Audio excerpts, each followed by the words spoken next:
Hello students. So now we'll start with the next part. We have seen formation of morula, formation of blastula. Now we'll see the formation of gastrula. Gastrula means the formation of the three germ layers. First endoderm will be formed, then mesoderm, and finally ectoderm. And then I'll give you a list where all the three germ layers give rise to which organs. So first we'll see, we have seen blastula. So during blastula stage or blastocyst, there are the trophoblast cells, the flat cells,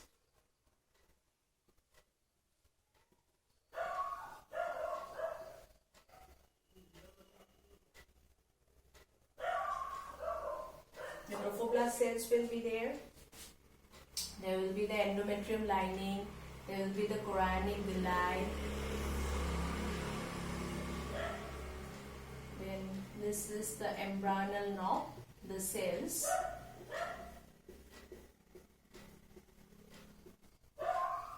Embryonal knob. And this is blastocoele. This is the blastula. What will happen to this?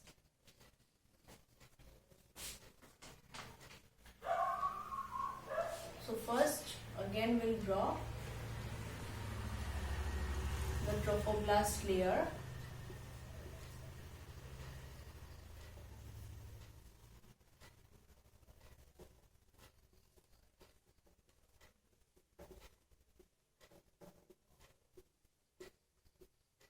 This is the trophoblast layer. So what will happen here? This outer layer of trophoblast, okay, this will be gone. The outer layer of trophoblast will be gone. So this embryonal knob, this embryonal knob will form a disc-like pattern here.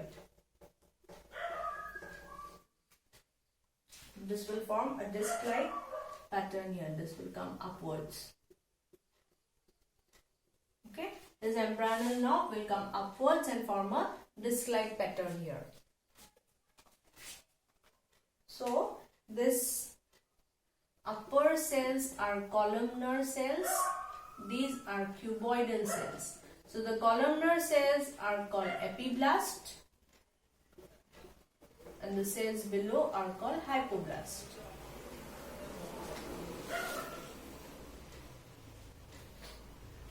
Okay. So here the embryonal knob cells were there. In the next stage what happened? These upper cells of trophoblast, they were gone. The embryonal knob cells came upwards in a disc-like pattern. They arranged themselves, and so the upper cells are columnar cells, which is known as epiblast. Lower cells are cuboidal cells, which are known as hypoblast. So next step is the endoderm formation. This is the first germ layer formation. First germ layer to be formed. Endoderm. Now how will the endoderm be formed?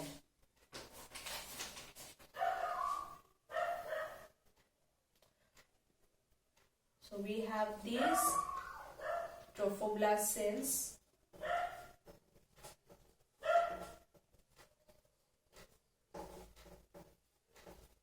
We have this trophoblast cells. So forget hypoblast for now. Okay, we'll just draw the epiblast. Epiblast are columnar cells. So they will be like this. These are the epiblast cells. So again, few of the epiblast cells will come below like this. This is known as delamination of the epiblast cells. This is the epiblast. Few epiblast cells came below and lined up like this. And from here, again, these cells are formed.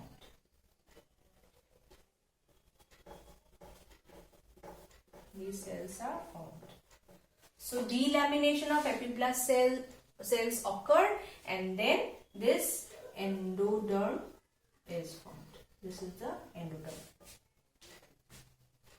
This is the first germ layer to be formed. So from this upper cells, primitive gut is formed. I have told you from this endoderm, ectoderm, mesoderm, different organs are formed of the baby, of the embryo. So from this upper cells, primitive gut is formed, and from the lower cells of the endoderm, the yolk sac is formed. Okay. So we have seen the formation of endoderm. After endoderm, I told you mesoderm is formed. Now how mesoderm is formed? Again, we'll draw the trophoblast cells,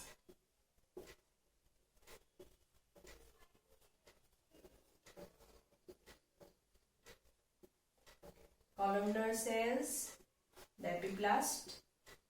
Okay, then we'll also draw the endoderm,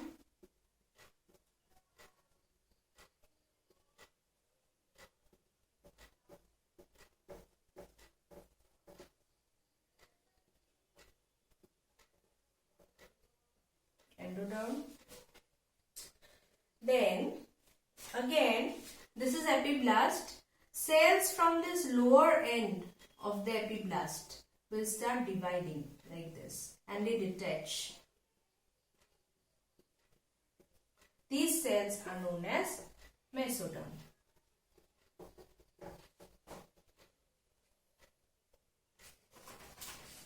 Okay, so you have seen the cells from here. For the cells of the epiblast, certain cells they came below and they started proliferating. Here endoderm is formed. Then again certain cells of the epiblast will start dividing and detaching from the epiblast layer. So these are again known as mesoderm. Now we'll see the formation of ectoderm. I'll rub this first part. You can label it as A, B, C, D. Okay, this is B, this is C, this is D. We'll now draw E. Again, we'll draw trophoblast,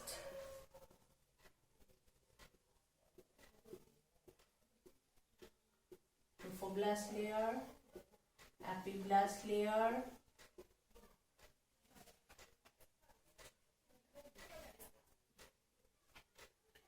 then here we have endoderm. Label all, okay, when you draw. This is endoderm, this is mesoderm. Mesoderm will come here. Then certain cells means the remaining cells of the epiblast will again divide and form a lining here.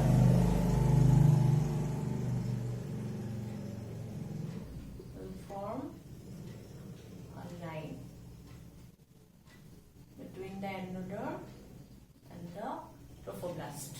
So this is known as ectoderm layer. Okay. So after the formation of ectoderm, we have seen endoderm, mesoderm, ectoderm. So after this, there is one last thing which is to be formed, that is the amniotic cavity, which contains amniotic fluid. So that amniotic cavity, it surrounds the embryo. So that is formed. Suppose this is the cell. Then there will be this amniotic cavity is formed between the embryonic disc. Embryonic disc is this, the embryonal knob. Here it forms straight lines like disc. So we are calling it embryonic disc. So this amniotic cavity is formed between the embryonic disc and the trophoblast layer. So here will be the trophoblast layer. Here will be the embryonic disc. Yes, here will be the chorionic villi. So between this, here, this amniotic cavity will be formed, which consists of fluid, which is amniotic fluid. Okay, and this surrounds the embryo. So finally we have seen gastrulation. I'll give you a chart along with this video where you will see the different organs which are formed from endoderm, mesoderm, ectoderm. Okay, that you have to know. After this, we have the next part, formation of placenta and parturition and lactation. 3 parts are left.